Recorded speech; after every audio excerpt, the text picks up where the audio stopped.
What's going on, Tar Heel Nation? It's your favorite North Carolinian, Russ, the Tar Heel. And in this completely unscheduled episode, we're going to discuss some interesting topics that are surrounding the UNC program. Come on, let's huddle up. You don't want none!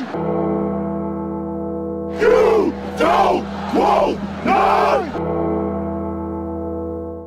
Ready, break! Spoiler alert! But first, I want to thank all of you from the bottom of my heart, Tar Heel Nation, for 1,000+ views on the App State and UNC preview in less than 24 hours. If you guys didn't recall, the South Carolina UNC preview, it took 48 hours to get to 1,000 views. You guys did it in less than 24 hours. That's stinking insane, man. So I really appreciate you guys getting in here, watching the video. I hope you enjoyed it. 1,000 views, man, week 2. That just goes to show you that it really looks like the UNC faithful are kind of galvanized after that South Carolina game. So, hey, man, let's keep it rolling, baby. Let's keep it rolling. So we're going to talk about a couple things. One of them is going to be UNC's rise in the polls after week 1, that week 1 victory over South Carolina. We'll talk about the Duke-Clemson game. I want to discuss Dabo Swinney and the Clemson Tigers. Is that dynasty actually done? And I also want to discuss the ACC versus the SEC in week 1. So, the week 2 college football polls were released earlier today, and it showed North Carolina make a 4-spot jump in each of those polls respectively. So the Heels come in at number 16 in the coaches poll. They come in at number 17 in the AP poll. They jumped Clemson in both polls. Clemson comes in at number 21 in the coaches, number 25 in the AP.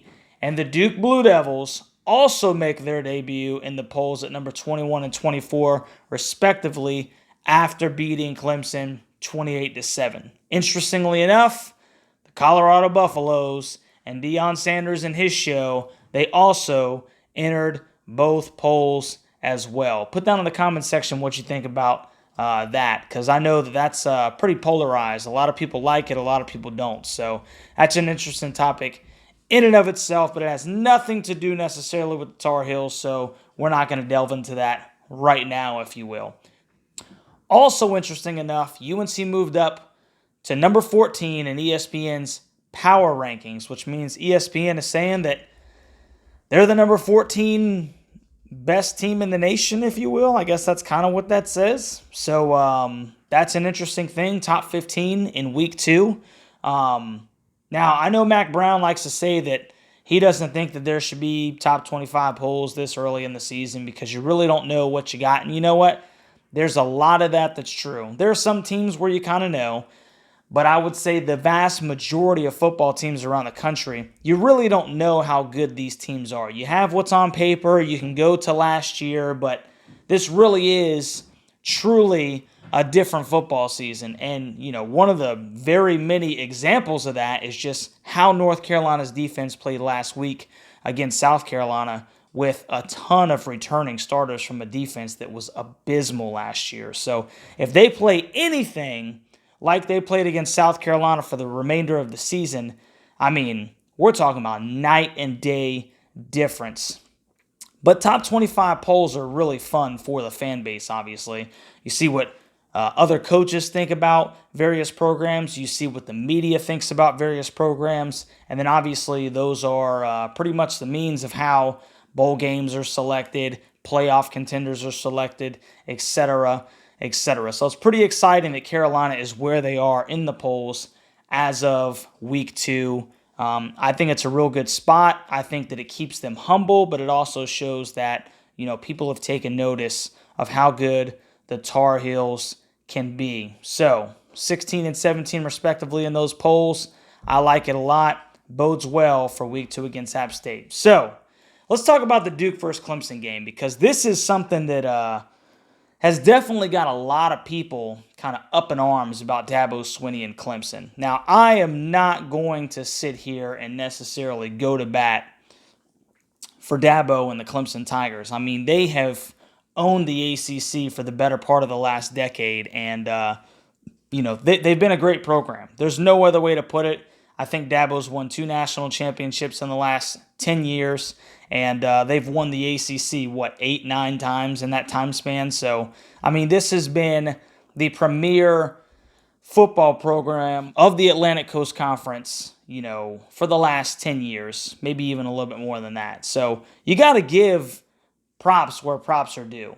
And so, after Clemson went into Durham in week 1 against an extremely senior-laden team, and that's what I said. I mean, if you guys watched my 2023 season preview for the North Carolina Tar Heels, when I got to the UNC Duke game, I said that this is not going to be a pushover. I mean, these guys returned I want to say 17, 18 starters from their offense and defense, and they have a ton of upperclassmen in their 2-deep. So these are, they're 3-star guys, Are there a bunch of 4 stars and 5 stars? No, but they're older. And, there's something about a 22, 23-year-old kid that's, been in the program for a while playing against 18, 19, 20-year-olds, man. There is a difference, whether you're a 4 or 5-star or not. When you get some of these older guys that are disciplined and, where they lack in talent, they make up for in experience and discipline and things of that nature, man. So this Duke team, I hate to say it, it's not a bad football team, man. And you know what? I'm not even going to necessarily say that it's surprising that in week 1, they beat the Clemson Tigers. Now, maybe if this game was played in week 9 or something like that, maybe that's a little bit more of an upset. But once again, we're talking about 2 teams in week 1. They don't know exactly what they have. And Duke won the football game. So they proved a lot of people wrong by beating the number 9 Clemson Tigers, and they beat them 28-7. Now, Riley Leonard had some splash plays, and he really made Clemson pay a couple times with his feet, and that's including that 44-yard scramble that he had in the third that put Duke up for good against the Clemson Tigers, and that's where he's most dangerous, is on his feet. He only went 17 for 33 passing, 175 yards, but he had 98 yards rushing on the ground plus a touch, and that is where he is dangerous. It's what separates Riley Leonard from a lot of other quarterbacks. Now, in this football game that Duke won 28-7, Duke was outgained. They had less first downs. They had less time of possession, but the Clemson Tigers continued to shoot themselves in the foot every opportunity that they had to get in or take over this football game. Clemson had a 1st and goal at the Duke 7. In the second quarter, Klubnik fumbles. In the third, they had a 1st and goal at the Duke 1. Phil Maffa fumbles. Clemson's last 2 possessions of the game were a Klubnik interception and then a turnover on downs. So this leads into our next talking point. Is the Clemson dynasty over? I'll give my thoughts on that in just a second. But first, if you're a member of Tar Heel Nation, but you haven't yet become a member of the Tar Heel Huddle Nation, what are you waiting for? This content is specifically a place where the everyday Tar Heel fan can come and discuss all things UNC, the good and the bad. So like, share, and subscribe. Hit that notification bell, man. We got over 1,000 views on the UNC App State video, but less than 40 likes. Come on, man, let's go. Maybe it's just me, though. Maybe it's just me. So now, back to regularly scheduled programming. People continue to surprise me by insinuating that the Clemson loss to the Devils is somehow proof positive that the Clemson machine is over. I mean, that's what people are saying. It's over. My reply is that of the famous Lee Corso. Not so fast, my friend. Whether you like Dabo's 20 or not, he's one of the best recruiters in all of college football. Not to mention he's one of the best college football coaches in the game. When I think of the end of a dynasty, I think of the U going 5-7 and sitting at home during bowl season watching everyone else play bowl games. I think of Notre Dame no longer being considered truly one of the blue bloods. I think of USC shortly after Reggie Bush and the boys just completely disappearing, if you will. I think of Nebraska after 2001 when Eric Crouch won the Heisman Trophy and they got just absolutely mashed by the U, and then they just what have they done since? That's what I think about. That's exactly what I think about when we talk about a dynasty being done. But a week 1 loss in Durham to the Devils that are stacked with upperclassmen, pump your brakes, college football family. Just pump your brakes for a second. I think we're putting a little bit too much emphasis on the loss to the team with that name on their jersey. You think, oh, that's the Duke Blue Devils. They should have never lost that game. They should have won on talent alone. Touche. But at the same time, any given Saturday on week 1, where these guys are just starting to get to know each other kind of, hey, this can happen to anybody on this any given Saturday. It can happen to anybody. That's the whole point, man. Duke is unfortunately a good football team, and it is only week 1. So, a lot of people are running their sneaking trap, and like I've said before, Clemson's still on their schedule. I'm not going to sit here and run my mouth. I guess maybe that's just because I haven't forgotten that team returned a lot of the same players that put it to North Carolina last year in the ACC championship game. So until we go into Death Valley and make it happen, you're not going to hear me say anything about the Clemson dynasty is over.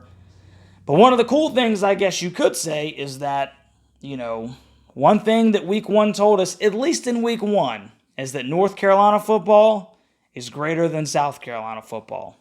We'll go ahead and do that for 2023, week 1 as of right now. Now, last but not least, let's talk about that scary SEC and how they're missing some teeth right now, courtesy of FSU and North Carolina, beating up on South Carolina and the mighty LSU Tigers over there in Baton Rouge. FSU dominated LSU in a game that had Brian Kelly insinuate that everybody on his team should be, exterminated? Executed. He said that everybody on his team should be executed. It's that type of bad week for the SEC. North Carolina beats up on South Carolina and Charlotte.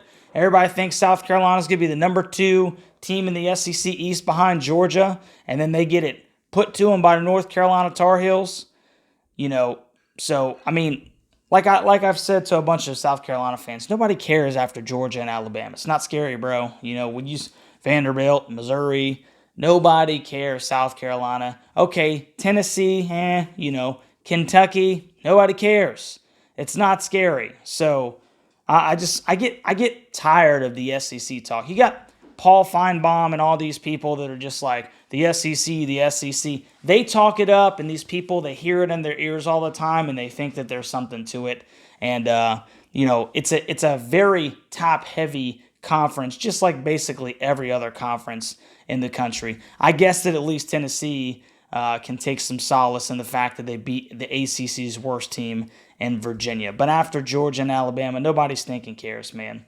So let me know down in the comment section what you think about the Hills rising the polls, the Clemson and Duke game. Is the Clemson dynasty really over, guys?